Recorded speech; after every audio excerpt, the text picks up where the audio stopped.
sous commandement du général Moussa Fall, habitué à ces comportements, sur les populations civiles de Taïba Ndiaye hier soir lors de mon passage dans cette localité dans le cadre du Nemmekou Tour. M. Moussa Fall, sous commandement d'Antoine Diome, est habitué des faits. Sa conception de la gendarmerie se résume à la brutalité extrême contre les civils. Tout prétexte est bon pour se livrer à des exactions. Ce qu'il fait n'a rien à voir avec le maintien de l'ordre. Et ces agissements sont des agissements criminels.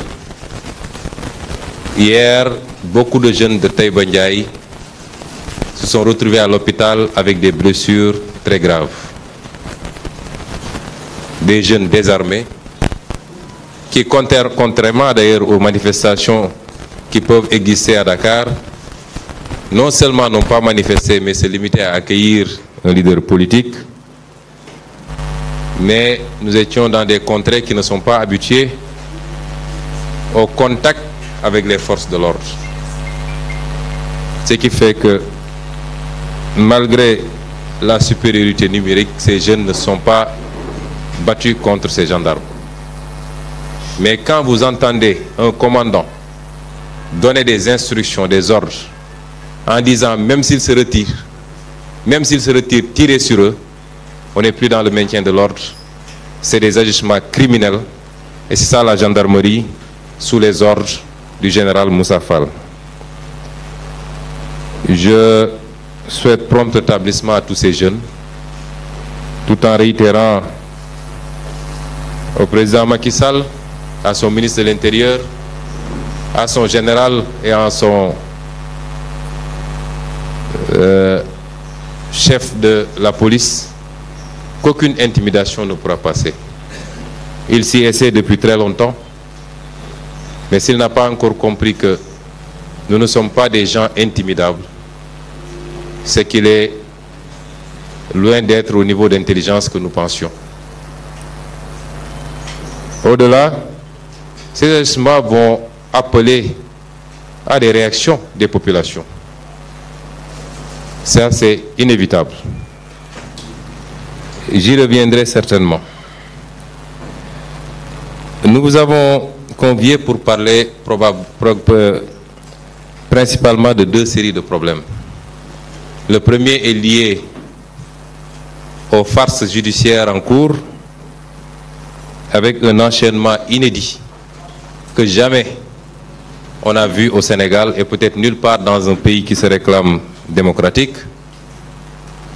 Et la seconde série est liée à ce débat, s'il en est, sur le dialogue national. Pour le premier volet, évidemment, mon propos se transformera en un diagnostic, en un audit. Quelqu'un a parlé d'audit hier, mais beaucoup plus à une mise à nu d'un comportement inadmissible de ce qu'il est convenu d'appeler la justice sénégalaise ou un petit pan de la justice sénégalaise. Parce que, comme j'ai l'habitude de le dire, l'affaire ne sort pas d'une dizaine de magistrats. Le procureur, Abdou Karim Diop, le procureur général, M. Ibrahima Bahoum, de manière générale le parquet, des juges d'instruction, notamment du premier et du deuxième cabinet, parce que la stratégie de Macky Sall, c'est de créer des dossiers, d'instruire le parquet. Ce que je veux que les Sénégalais comprennent, c'est que le parquet, c'est Macky Sall. Dans certains pays, d'ailleurs, il semblerait que le parquet ne soit plus rattaché, ne soit plus un ordre juridictionnelle, puisque le parquet, c'est des fonctionnaires rattachés au ministre de la Justice qui lui-même obéit au droit à aller au président de la République. Donc le parquet n'a aucune forme d'indépendance.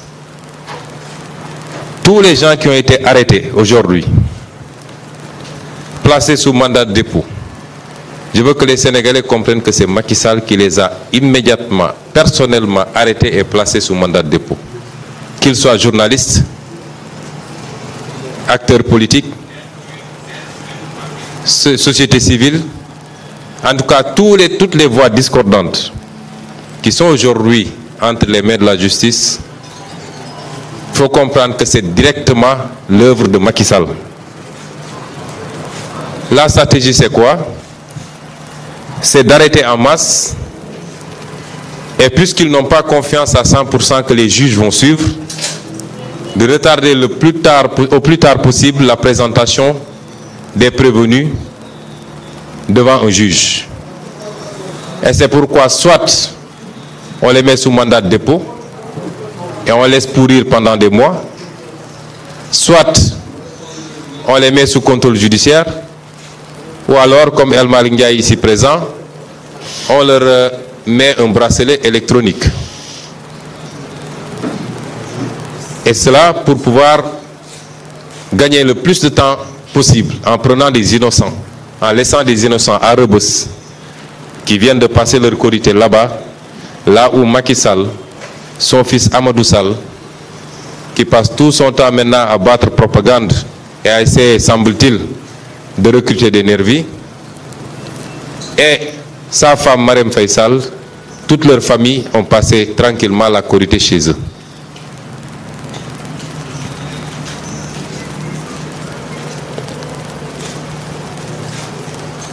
Une fois que la procédure est lancée, la seconde phase pour Macky Sall, c'est de se donner les moyens de trouver impérativement des juges suffisamment dociles, suffisamment couchés pour accepter de finir la sale besogne en prononçant des condamnations. Et vous comprendrez pourquoi cette frénésie dans les affectations des juges ces derniers temps. Il y a à peine 2 mois, il a procédé à un vaste mouvement en passant par les consultations à domicile. Et il y a à peine 1 semaine, il a procédé encore à des mouvements. Parce qu'il est à la recherche de juges qui accepteraient de faire ce qu'il veut, principalement pour Ousmane Sonko, mais également pour tous ces détenus politiques, dont il ne sait désormais plus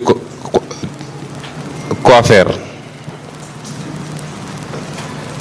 Tout ceci me ramène à dire simplement que la justice est devenue l'un des maux les plus profonds de la société sénégalaise. Pas l'ensemble de la justice. J'ai toujours rendu hommage à cette écrasante majorité de magistrats qui disent non, qui refusent, qui se battent. Lors de ces dernières affectations, des magistrats ont été affectés. On m'a rapporté que des magistrats ont été rapportés, et de sources sûres, puisque ça vient de magistrats, simplement parce qu'ils ont refusé de demander dans leur plaidoirie une condamnation à 2 ans ferme à mon encontre pour un dossier simplement supposé de diffamation. Des magistrats, des juges d'instruction viennent d'être affectés, et ce qu'on leur reproche, c'est d'avoir accordé la liberté provisoire à des militants de PASTEF de Keur Massar. Des magistrats ont été affectés à Tamba, à Kédougou, à Tamba, à Matam, ou qu'importe, simplement parce qu'en tant qu'assesseur, ils n'avaient pas accepté de jouer le jeu. Je peux vous dire que le renvoi de la dernière fois, le renvoi du 8, serait lié au fait que le président du tribunal, le président de la cour d'appel, n'a pas encore trouvé des magistrats qui accepteraient, des juges qui accepteraient de suivre les instructions pour prononcer une peine d'inéligibilité. Mon propos donc ne s'adresse pas à tous les magistrats.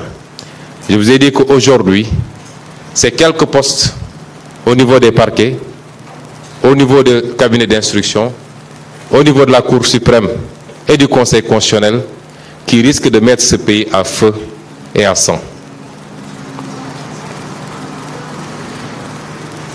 Mon rapport avec la justice jusqu'à présent est un rapport fait de persécution, de violation de mes droits et de déni. Depuis 4 ans, je suis persécuté par la justice sénégalaise. Comme jamais un homme politique n'a été persécuté. Et je vais être très factuel. Je veux que les Sénégalais et les Sénégalaises, et je veux également que nos partenaires internationaux comprennent bien ce que je suis en train de dire. Tout ce que je dirai sera adossé à des faits précis, à des dates, sur les violations de mes droits par la justice sénégalaise, mais également sur un certain nombre de dénis de justice me concernant.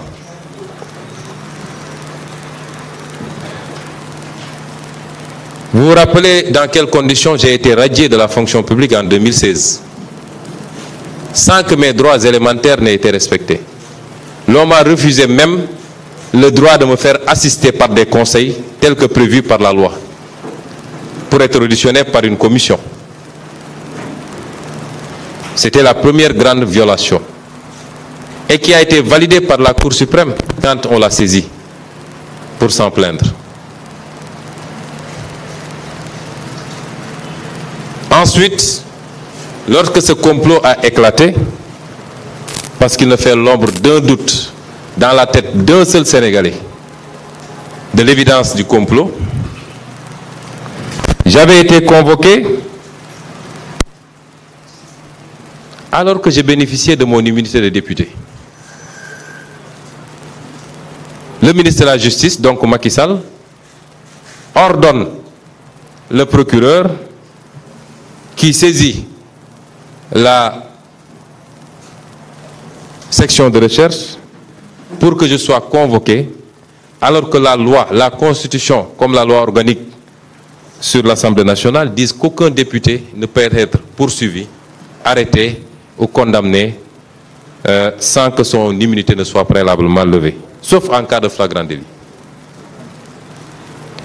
Si j'avais répondu à cette convocation, elle aurait été transformée et la procédure m'aurait immédiatement placé en garde à vue, en ignorant royalement mon immunité parlementaire.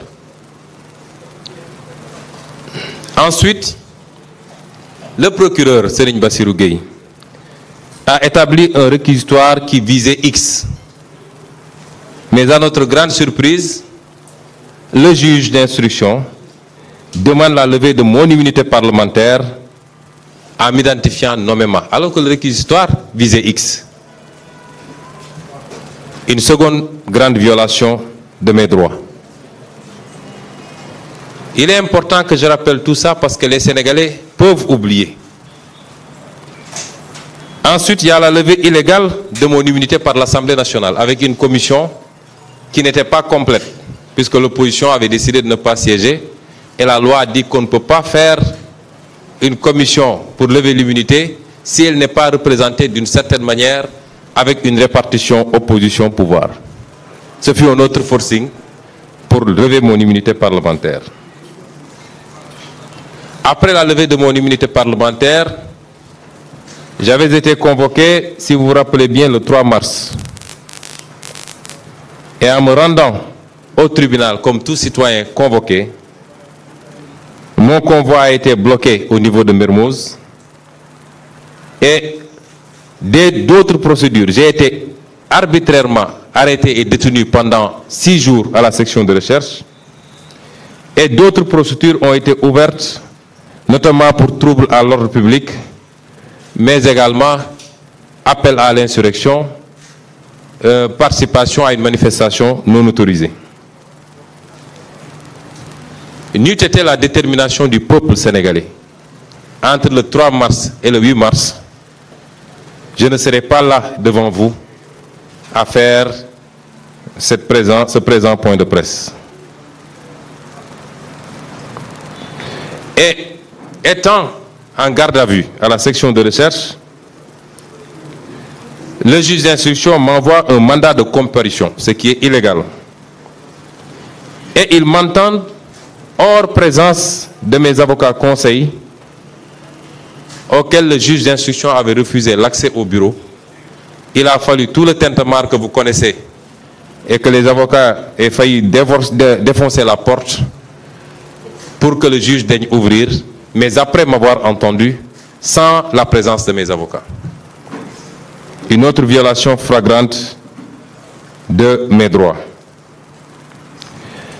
Ce qui m'est reproché souvent, c'est que quand je vais répondre au tribunal, il y a des Sénégalais qui sortent pour m'accompagner.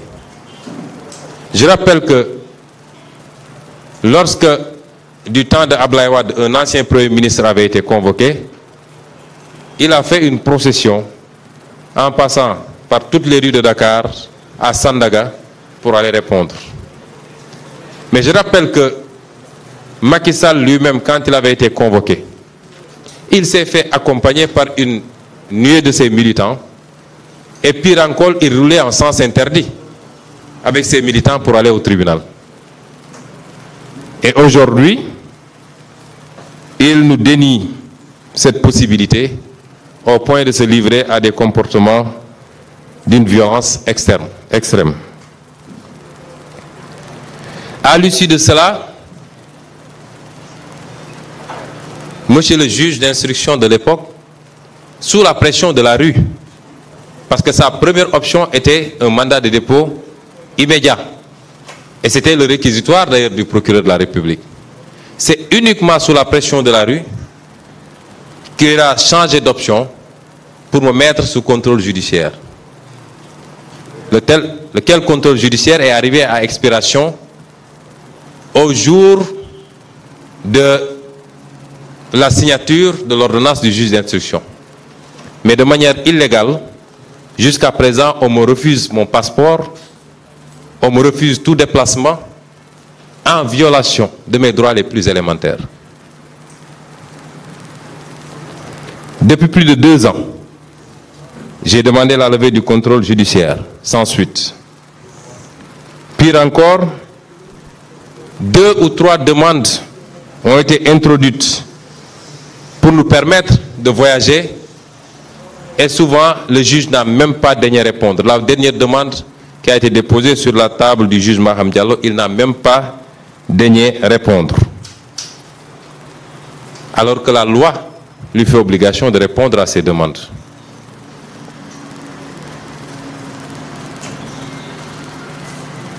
Ensuite, toujours dans la violation, l'instruction catastrophique du dossier par le juge Maham Diallo, qui a été choisi sur des bases que tout le monde connaît pour venir être en mission commandée au service de Macky Sall.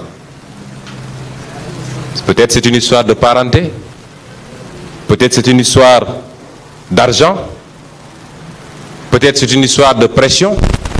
Ce qui est constant, c'est que lui, Maham Diallo, sait qu'il n'a pas fait une instruction dans ce dossier. Il ne remplissait pas les conditions minimales pour gérer ce dossier, puisqu'il s'était prononcé 1 an et demi à l'avant sur ce dossier en publiant un article à charge contre moi. Il ne pouvait plus être présenté les garanties minimales d'impartialité pour instruire ce dossier. M. Maham Diallo a fait fi de tous les éléments qui montraient que c'est un complot, une farce et un mensonge récupéré par l'État du Sénégal. Un certificat médical que tous les Sénégalais ont vu. Un gynécologue qui témoigne et qui émet plus qu'un doute et qui est menacé tous les jours et qui, avec des éléments à l'appui, en preuve, montre il y a eu tentative de corruption sur sa personne, le juge, l'avocat So et M. Mahmoud Diallo. De faux prélèvements qui disparaissent, perdus dans la nature. Il a fallu que le juge, 2 ans plus tard presque, mette la pression, fasse un forcing pour obtenir un avis du centre.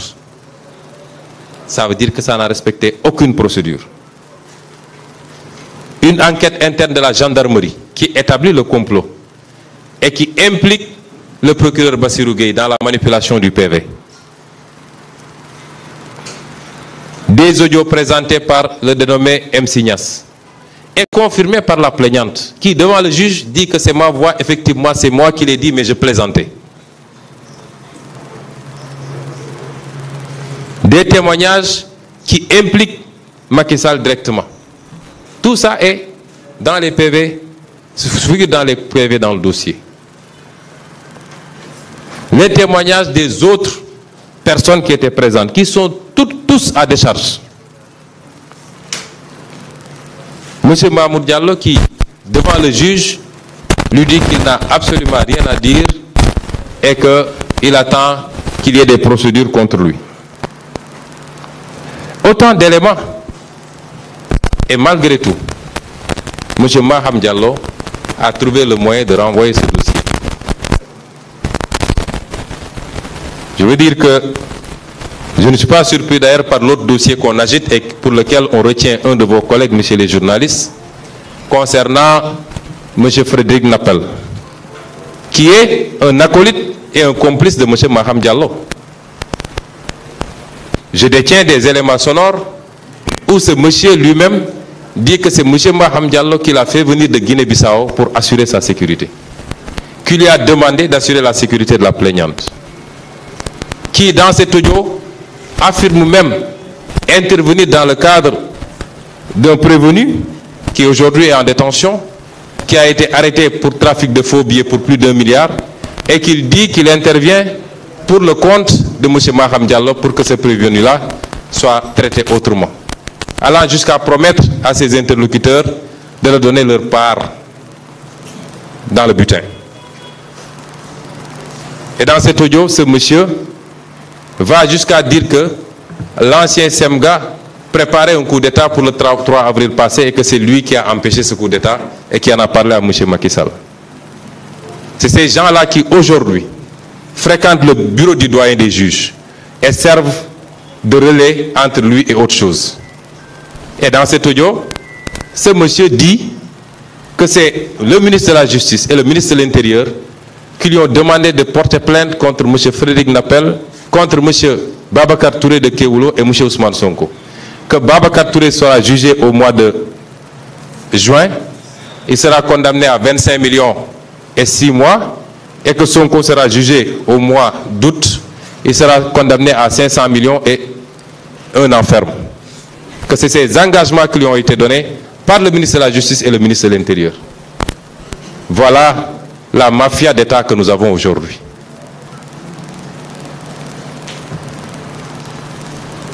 Toujours dans le registre de la violation de mes droits, le fait systématiquement de barricader non seulement plus ma maison mais tout mon quartier. J'en profite pour présenter encore une fois mes excuses à tous les habitants de Keur Gorgui qui sont aujourd'hui les principales victimes de M. Macky Sall. À chaque convocation, même à chaque réunion, c'est tout cité Keur Gorgui qui est barricadé, gazé, jusque dans les structures de santé. Ma famille qui est empêchée d'aller à l'école, d'aller travailler, sans aucune base juridique des violations flagrantes que nous vivons tous les jours et que tous les Sénégalais observent. La brutalité physique contre ma personne. Le monde entier a assisté au bris de la vitre de ma voiture le 16 ou le 8 février. Le 8 février, si je ne m'abuse, c'est le 8 février. Le 16 février. au bris de la vitre de ma voiture avec une violence inouïe, parce que ces tessons de bouteille auraient pu me causer des blessures, soit à l'œil, soit à la gorge, que des agents de l'État puissent se comporter comme des brigands pour casser la vitre d'un honnête citoyen qui ne présentait aucun danger pour eux et l'extraire de force de sa voiture pour le mettre dans un fourgon et le contraindre à aller chez lui, c'est inédit. Ça ne s'est jamais vu dans une démocratie. Et tout le monde a assisté à cela. Et si ça se limitait à ça, mais il n'y a aucune occasion où au moins 4 ou 5 ou 6 des véhicules qui m'accompagnent ne soient saccagés par ces forces de l'ordre, qui se comportent comme des bandits, qui viennent trouver un véhicule garé pour casser les vitres sans aucune explication. Toujours dans ce registre, le traitement fait à mes avocats. Parce qu'aujourd'hui, personne n'est épargné. Tous ceux qui sont proches de Sonko sont des hommes à abattre pour Macky Sall. Presque, il y a 2 ou 3 ou 4 de mes avocats qui sont aujourd'hui persécutés par le barreau. Ils n'aimeraient pas que j'en parle. Je ne l'ai pas appris d'eux. Aucun d'eux ne m'en a parlé directement. Mais j'ai eu l'information que Maître Ousseynou Fall, Maître Abdinar, Maître Babacar Ndiaye, Maître Abdoulaye Tal, etc., Maître Clédor Ciré, quasiment tous mes avocats sont sous le coup de poursuites de la part du barreau. Ce même barreau qui refuse de faire son travail parce que j'ai écrit moi au barreau, avec l'arrêt de la cour d'appel, l'arrêt définitif de la cour d'appel de Paris, qui montrait qu'un de leurs collègues a fait l'objet d'une condamnation définitive pour agression sexuelle et qu'il ne doit plus exercer le métier d'avocat. Et le barreau ne veut pas prendre les mesures qui s'imposent. On fait des simulacres de procédure pour dire aux Sénégalais qu'il a un sursis, etc. Alors que ce monsieur ne doit plus plaider en tant qu'avocat. C'est les textes du barreau. Je ne l'ai pas inventé. Le drame avec Macky Sall, c'est qu'il ne laisse plus aucun segment. Aucun segment.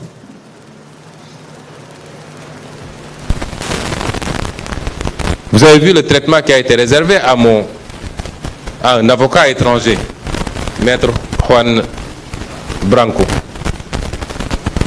Un traitement d'une agressivité que personne ne peut comprendre. Cueilli mani militari à l'aéroport, après un voyage de plusieurs heures, avec des gaillards armés jusqu'aux dents, pour être rapatriés directement chez lui. Quel risque et quel danger présentait ce frère monsieur, j'allais dire même pour le Sénégal? Absolument rien. Même notre avocat, Maître Guy Hervé Arkam du Burkina, s'est fait convoquer par le bâtonnier pour être copieusement sermonné. Parce que simplement, dans des procédures assez tendues, où chaque avocat défend son client, il y a une posture ferme. Et tout ceci participe de la tentative d'intimidation des avocats pour qu'ils n'aient plus le courage de me défendre. Moi, permettrait de saluer, de remercier et de féliciter tous ces avocats. Très peu de Sénégalais savent que tous ces avocats me défendent sans me réclamer un centime. Ils sont plus d'une trentaine, aucun d'eux ne me réclame une rémunération. Ils le font pour le principe, ils le font pour la vérité, ils le font pour respecter leur sacerdoce. Vous avez vu le traitement qui a été fait, même à mes soignants, médecins, infirmiers, personne n'est épargné. Un traitement d'intimidation, de menace. Même la pauvre femme qui m'a accueilli le jour où je suis allé à la clinique, qui n'a fait que m'accueillir, me poser 3 ou 4 questions. Mon nom, mon prénom, mon âge, mes antécédents, si j'ai des antécédents en telle et telle chose, qui ne s'est limité qu'à faire ça, aujourd'hui elle est sous bracelet électronique. Une dame qui n'est même pas sénégalaise, je ne sais pas quel message on envoie à nos compatriotes africains. Du jamais vu. Mon autre médecin a fini à l'hôpital parce qu'il est de santé très fragile. Monsieur Boulos. Il a fini à l'hôpital pour des problèmes cardiaques. Tellement il était... On le convoque, on le menace, on lui met la pression. Docteur Ngom, mon ophtalmologue, qui a eu la bravoure de refuser catégoriquement le bracelet électronique. Convoqué et persécuté. C'est quoi maintenant l'exercice de la médecine au Sénégal? Docteur Nian, je le dis ici, que je n'ai jamais vu physiquement, à qui je n'ai parlé qu'une seule fois de ma vie, dont le seul tort, c'est que je me sois retrouvé dans sa clinique, parce que cette clinique-là est la plus proche de chez moi, à la cité Keur-Gorgui. Et c'est le début de tous ces problèmes jusqu'à présent. Et c'est le début de tous ces problèmes jusqu'à présent. Docteur Cissé, tous les autres ont été convoqués.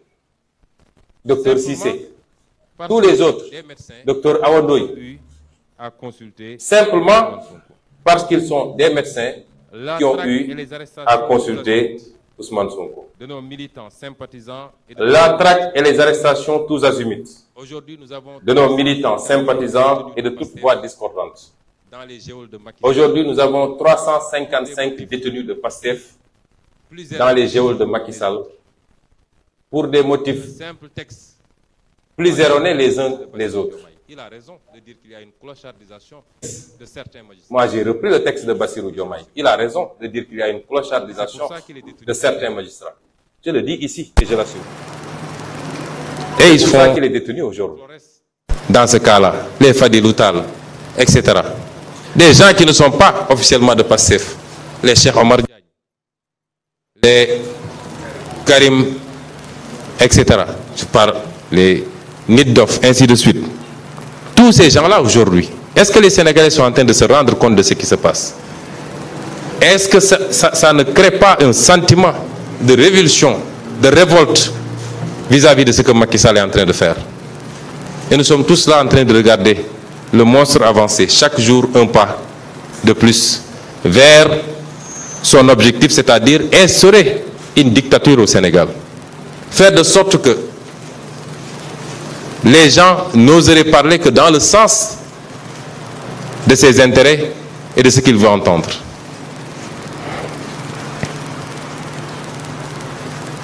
Toujours dans la violation de mes droits, la semaine passée, la Cour suprême a sorti un arrêt qui rejetait le pourvoi que nous avons fait. Et cet arrêt marque un revirement jurisprudentiel. Car pour la première fois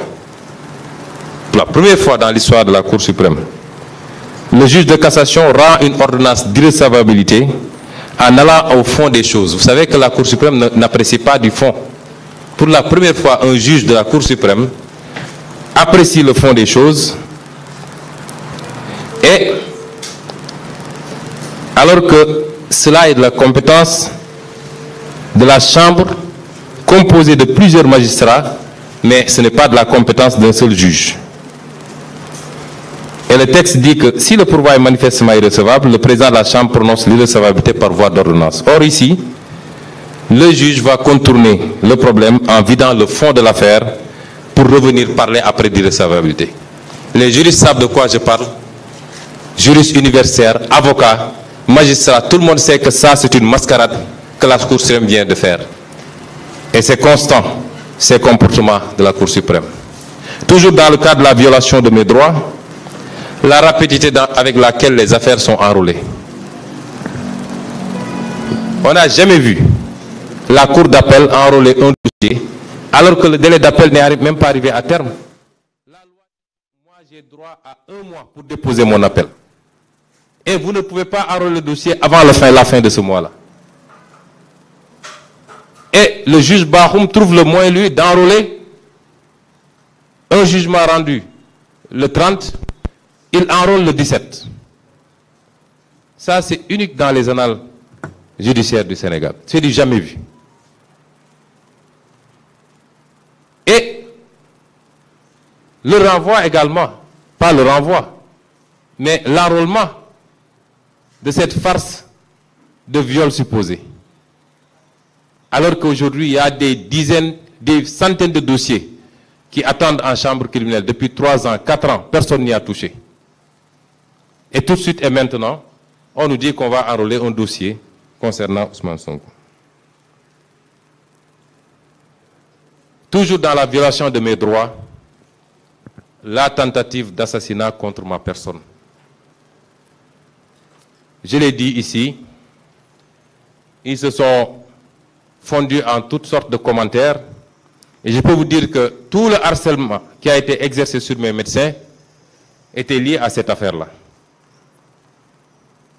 Je l'ai confirmé à plusieurs reprises.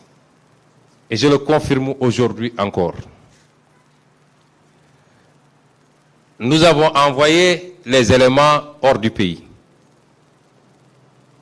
Nous l'avons envoyé particulièrement dans 2 pays, dont la France. Puisque nos laboratoires ici, non seulement ne peuvent pas le faire, mais le problème, il est plus compliqué. C'est que même les laboratoires ont été convoqués à la sûreté urbaine. Bio 24, etc. Ils ont tous été convoqués pour leur dire, est-ce que vous avez reçu des échantillons pour analyse? Vous comprendrez bien que si on avait envoyé ces échantillons ici, on n'aurait jamais eu d'analyse. Et ce que ces analyses ont révélé, puisque nous l'avons envoyé à un laboratoire d'expertise toxicologique qui s'appelle Expertox. Vous pouvez entrer sur Google, vous verrez que c'est un laboratoire sérieux. Et ce laboratoire a conclu à la présence d'un produit qui s'appelle dihydroxy 1. Il y a 2.2 dihydroxy 1 plus phényléthanone. Vous savez, les noms scientifiques là, c'est compliqué. Phényléthanone. C'est ce qui a été retrouvé dans les habits que je portais ce jour-là. Et si vous regardez maintenant, nous avons consulté un biologiste pour avoir plus d'éléments. Ce qui est dit ici, de par les résultats envoyés, nous constatons la présence du dihydroxy. Il dit, c'est un produit qui présente une toxicité. Toxicité.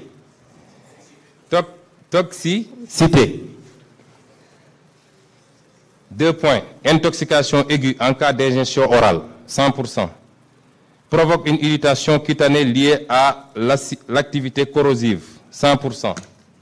Provoque une sévère irritation oculaire, voire grave, 100%. Peut irriter les voies respiratoires.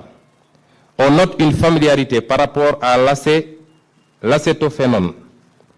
Donc, il est possible, de par le contexte que vous avez expliqué, que le produit initial soit un dérivé, notamment le chloroacétophénone, communément appelé gaz CN, qui est un gaz anti-émeute, qui de plus en plus est remplacé par le gaz CS ou les dérivés du capsicum à cause des effets toxiques qui peuvent être néfastes.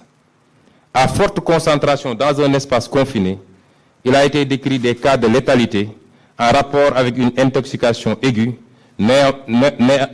notamment le décès survient dans les suites immédiates de l'exposition avec des lésions d'œdème aigu du poumon, voire d'hémorragie pulmonaire. Voilà le produit qui nous a été aspergé ce jour. Et je vois d'ici ce qu'ils vont dire. Oui, il n'a qu'à prouver que ce produit-là a été aspergé. Nous avons les vidéos, heureusement. Nous avons la vidéo. au moment où nous aspergeons ce produit, ils avaient réussi à éloigner tout le monde. Il n'y avait que les éléments de la BIP et du GIGN autour de la voiture. Et vous avez vu qu'on dit que c'est un gaz qui est utilisé comme anti-émeute. Qui peut utiliser un gaz anti-émeute ici? Qui dispose de ces produits toxiques ici? Vous croyez que ça court les rues et que le citoyen lambda peut l'avoir? Quand ça se faisait, il n'y avait que les éléments de la police et de la gendarmerie nationale autour de la voiture. Personne d'autre. Et la vidéo, elle est là. Nous l'avons bien sécurisée. Puisqu'il y avait Ndeye Fatou Mbodj à l'arrière de la voiture et qui filmait. Ça s'est fait devant des témoins. Guy Marius Sagna était là. Jacques Diop était là. Ndeye Fatou était là. Beaucoup de témoins étaient là et ont vu. La deuxième chose.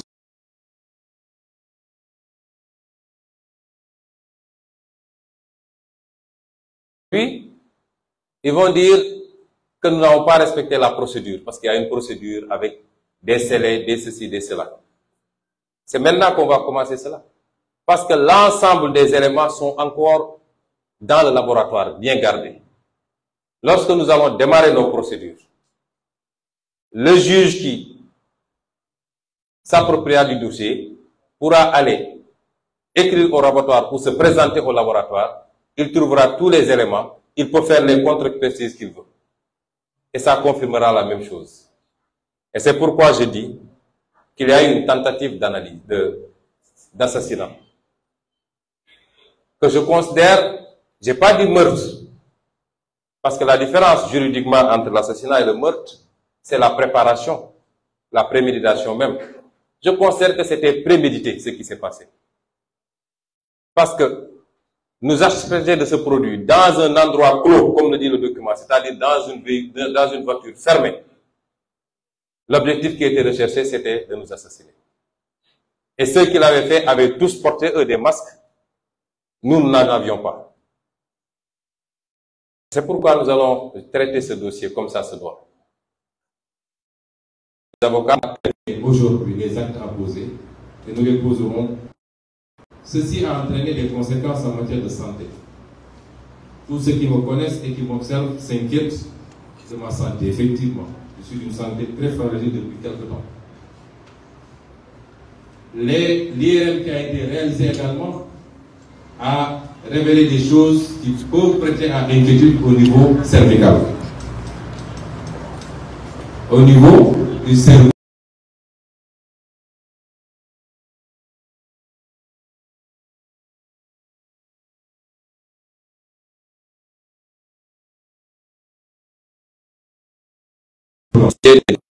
Beaucoup plus approfondi.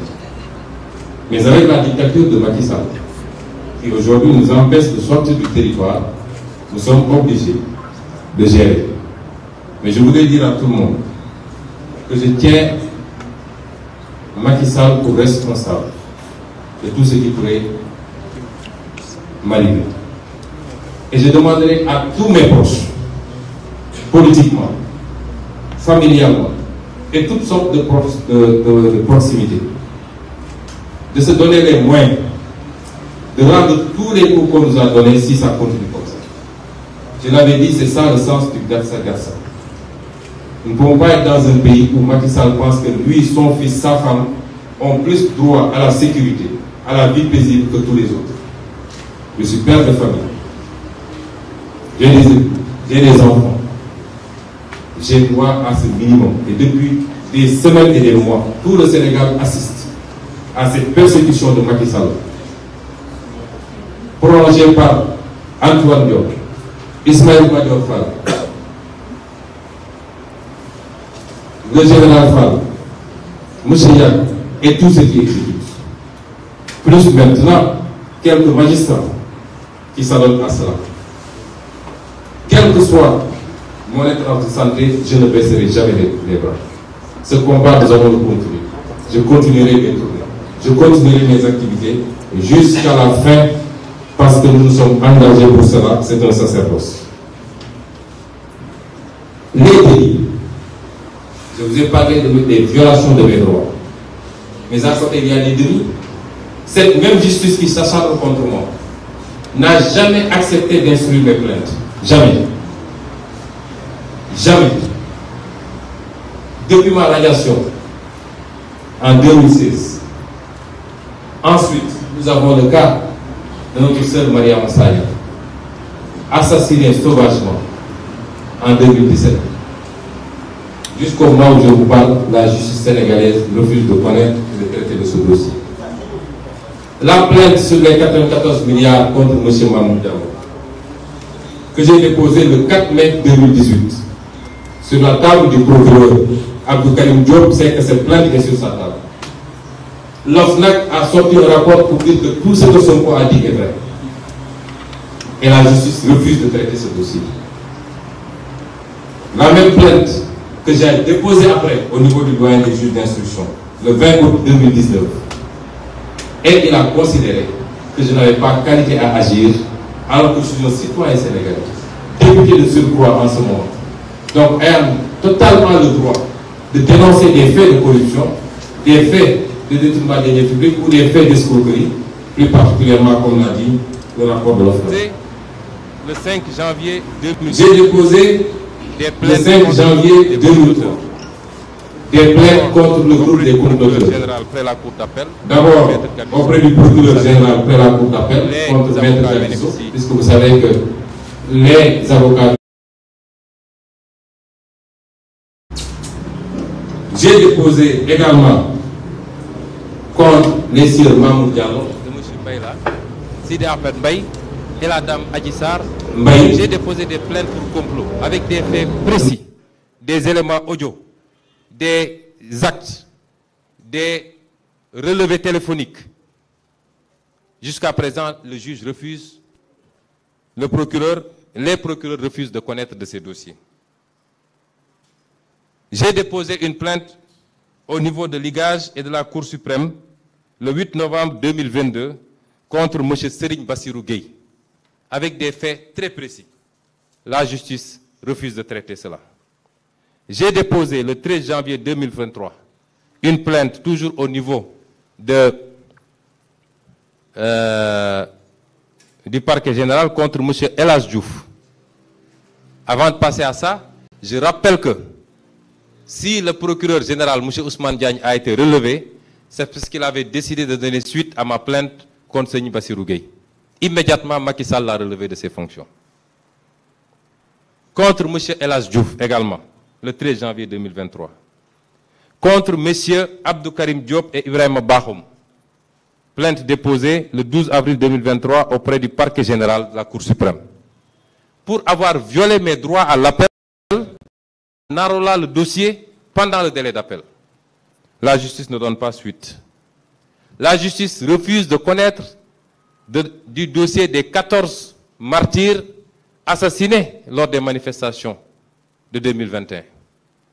La justice refuse de connaître des dossiers des 2 personnes qui ont été assassinées en juin 2022, notamment Idrissa Goudiaby et Diatta, à Ziguinchor et Bignona.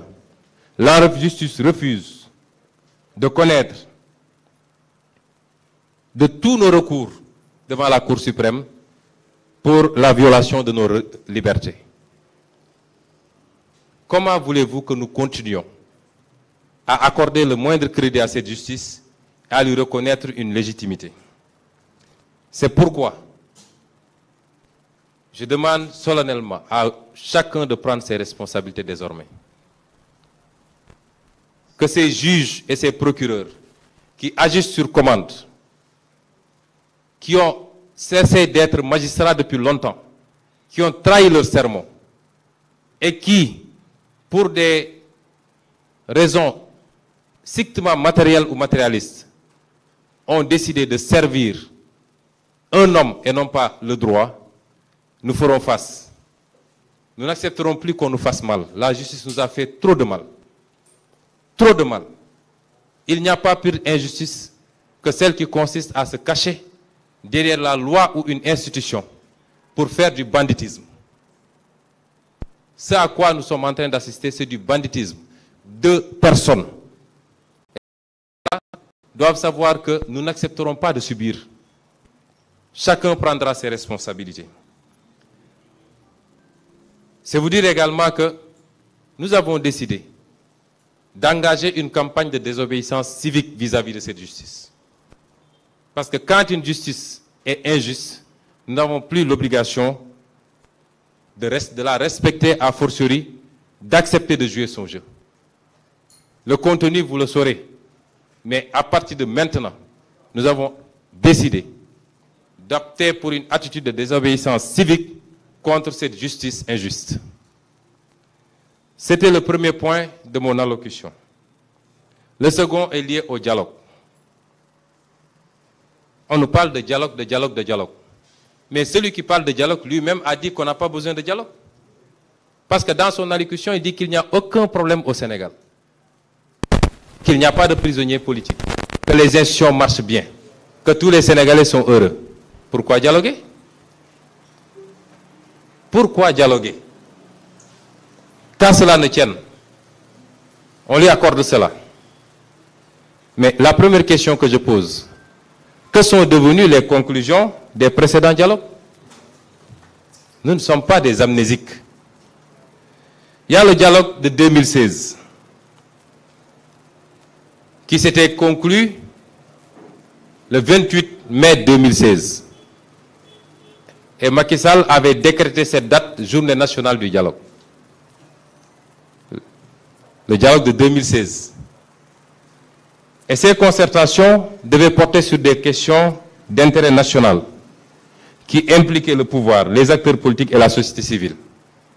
J'interpelle tout le monde, y compris la société civile, ceux qui s'empressent de dire l'opposition doit accepter la main tendue. C'est ceux-là qui nous avaient dit ça en 2016. C'est ceux-là qui nous avaient dit ça en 2019. Et jamais ils n'ont pu garantir le respect des conclusions. Ce dialogue national qui était survenu 2 mois seulement après une vive polémique, vous vous rappelez bien, cette polémique était consécutive à la tenue du référendum, le référendum constitutionnel du 20 mars 2016. Et l'un des principaux points de cette consultation populaire, si vous vous rappelez, visait à réduire immédiatement le mandat présidentiel de 7 ans à 5 ans. Et 62% des Sénégalais avaient voté oui pour la réduction du mandat présidentiel de 7 ans à 5 ans. Macky Sall se retourne pour donner le dossier au Conseil constitutionnel. Et revenu dire, le Conseil constitutionnel a dit non, je ne dois pas diminuer mon mandat. 62% des Sénégalais vous disent, nous sommes d'accord, il faut diminuer. Vous revenez voir le Conseil constitutionnel, qui est une calamité en passant. Vous allez voir le Conseil constitutionnel qui vous dit non, non, non. Les Sénégalais, leur voix n'est pas importante. Moi, Conseil constitutionnel, 7 personnes, je vous dis que vous ne devez pas réduire votre mandat. D'ailleurs, il n'y avait même pas d'objet à saisir le Conseil constitutionnel dès lors qu'on a consulté le peuple.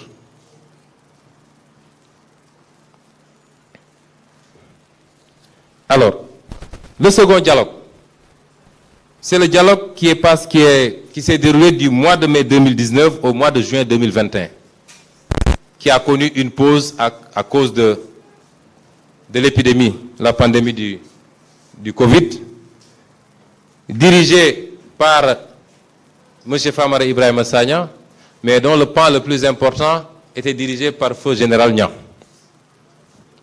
Alors, je veux bien qu'on s'écoute. Qu'est-ce qui avait été demandé par l'opposition à l'époque? 1. La suppression du parrainage, à défaut de le réformer pour le conformer aux standards de démocratie. Combattre la corruption électorale et rationaliser les dépenses publiques liées à l'organisation des élections. Instaurer un financement public des partis politiques pour plus de transparence et pour éviter qu'il soit la porte ouverte à des puissances étrangères. Modifier le code électoral dans le sens de permettre l'accès et le contrôle permanent du fichier électoral par la classe politique. Dissoudre la Sénat, dessaisir le ministre de l'Intérieur et créer une autre autorité chargée de l'organisation des élections. Discuter de la mise en place d'un cadre normatif de l'action politique et citoyenne. Renforcer les droits fondamentaux des citoyens et les libertés des acteurs politiques. Prendre des mesures pour apaiser l'espace politique. C'est de ça qu'on est en train de parler encore. C'est de ça qu'on est en train de parler. Les résultats de ces discussions, c'était quoi? Parce que c'est important qu'on parte de faits réels.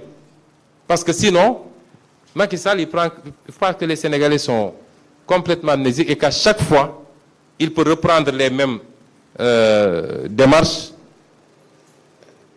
en comptant sur l'oubli des Sénégalais. C'est pourquoi il est important que je rappelle tout ça. Les résultats de ces discussions sur le parrainage, le camp du pouvoir a défendu le statu quo. Et ceci, malgré la recommandation des experts évaluateurs qui avaient proposé à ce que le parrainage soit réformé pour le conformer aux standards modernes en la matière. Le camp du pouvoir avait refusé. Aujourd'hui, il dit qu'il est prêt à discuter sur le parrainage. Et je vous dirai pourquoi. Et malgré une décision de la Haute Cour de justice de la CEDEAO qui a conclu à l'illégalité du mécanisme de parrainage. On est dans un espace communautaire. La CEDEAO a réglé ce problème. Pourquoi dialoguer de ça? Il a refusé, malgré tout. Et malgré également les recommandations du rapport de la mission d'observation de l'Union européenne qui demande la réforme du parrainage. Nous avons vu un courant politique dire, oui, sous l'égide de l'Union européenne, des États. L'Union européenne a fait un rapport. Et dans ce rapport, elle a donné toutes ces observations pour dire ce qui ne marche pas et ce qu'elle pense mériter d'être changé. Pourquoi revenir dialoguer sous l'égide de l'Union européenne alors que l'Union européenne a fait un travail de 2019 à 2021 pour nous sortir un rapport?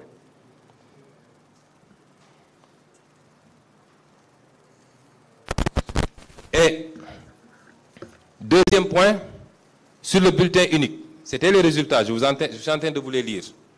Le camp du pouvoir a refusé toute concession. Et pourtant, un compromis avait été obtenu, à savoir son expérimentation lors des élections territoriales de janvier 2022. Le pouvoir a refusé. Sur le financement des partis politiques, un consensus avait été obtenu et un rapport avait été produit précisant les critères qui permettent d'accéder à ce financement. Mais le gouvernement refuse toujours de modifier la loi sur les partis politiques pour appliquer cette réforme. Ça, c'était des acquis signés par toutes les parties. Le gouvernement refuse de les appliquer. Et aujourd'hui, il nous dit revenez, on discute. Sur l'accès et le contrôle du fichier électoral, un consensus avait été trouvé. Le président de la République devait simplement prendre un décret qui organise ce contrôle, mais à ce jour, aucune mesure n'est prise dans ce sens. À ce jour, un accord avait été trouvé. Vous savez, le fichier, c'est une question de programmation. Si Macky Sall continue à être le seul à détenir le fichier, il a une longueur d'avance sur nous tous. Le débat a été posé et un accord avait été trouvé. Il suffisait qu'il devait lui prendre un décret pour le matérialiser. Jusqu'à présent, il refuse de prendre ce décret-là. Or, la transparence et la crédibilité de l'élection présidentielle va se jouer sur ce registre-là. Donc, il n'a pas besoin de dialoguer sur ça. Un dialogue a déjà réglé. Il n'a qu'à prendre le décret. C'est tout. Sur la création d'une autorité indépendante en charge de l'organisation des élections.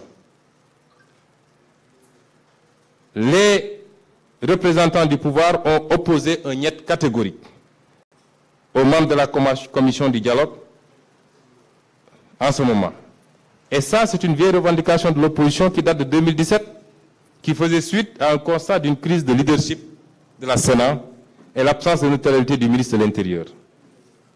Sur la pénalisation de l'opposition, on appelle ça pénalisation de l'opposition.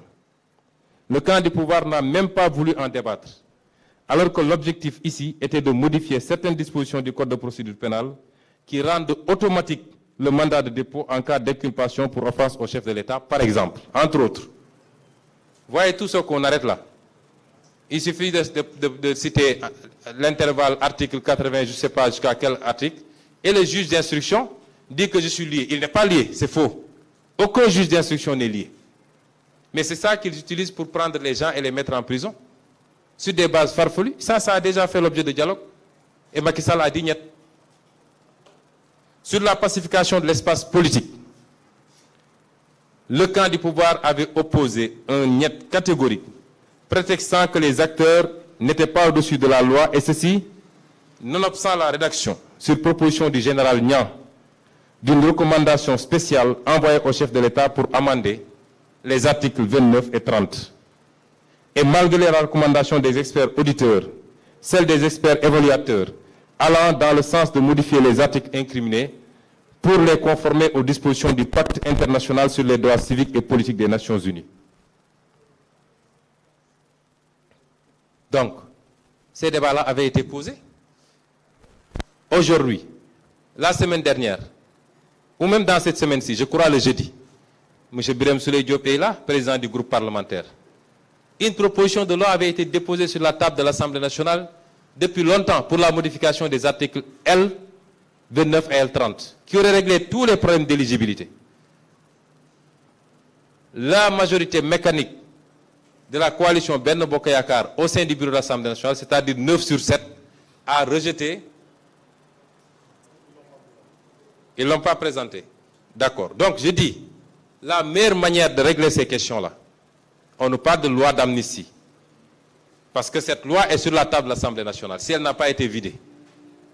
La meilleure manière de régler cette question-là, c'est de faire voter ces dispositions qui ne créent pas d'immunité pour qui que ce soit. Je disais l'autre jour que Donald Trump, dans tous les cas, sera candidat, sauf s'il est battu aux primaires républicaines. Sauf s'il est battu aux primaires républicaines. Pourtant, il y a combien de procédures contre lui actuellement? Il y a qu'ici qu'on dit, si Birame Souleye dit que on est au mois de Ramadan, j'ai surpris Ousmane Sonko dans un restaurant, Ousmane Sonko porte plainte, on dit Birame Souleye ne peut plus être candidat à une élection présidentielle. Mais c'est quoi ça? Et Macky Sall, avec Ismaïla Madior Fall, vient inscrire ça dans notre code 2017. Et nous l'acceptons. C'est-à-dire aujourd'hui, même pour avoir tamponné un chat sans le faire attention, vous ne serez pas candidat à l'élection présidentielle. Pendant ce temps, des gens qui ont volé des milliards ici sont en train de traîner comme ils veulent et peuvent être candidats à une élection présidentielle. Toujours sous ce registre.